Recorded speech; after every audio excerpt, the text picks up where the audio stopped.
સમાચાર મહત્વપૂર્ણ સુરતથી મળી રહ્યા છે કે જ્યાં શેર માર્કેટમાં રોકાણના નામે છેતરપિંડી થઈ છે। પોલીસે આરોપીની પાટણથી ધરપકડ કરી લીધી છે।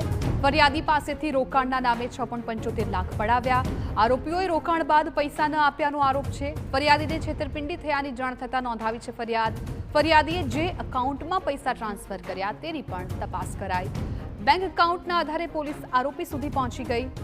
આરોપીએ 17,000 કમિશન લઈ એકાઉન્ટ ભાડે આપ્યું હતું। આરોપી ખાતામાં આવેલા પૈસા ઉપાડી અન્ય શખ્સોને આપતો હતો। આરોપીના ખાતામાં 1.53 કરોડથી વધુના ટ્રાન્ઝેક્શન થયાનો પણ ખુલાસો થયો છે। પોલીસે અન્ય આરોપીની શોધખોળ શરૂ કરી। મહત્વનું છે કે આરોપીના બેંક એકાઉન્ટ પર હરિયાણામાં 2, પંજાબ, ગુજરાત, ઉત્તર પ્રદેશ, કર્ણાટક અને મહારાષ્ટ્રમાં એક ફરિયાદ નોંધાઈ છે। આરોપીના બેંક એકાઉન્ટ પર અત્યાર સુધીમાં NCCRP પોર્ટલ પર કુલ 7 ફરિયાદો નોંધાઈ।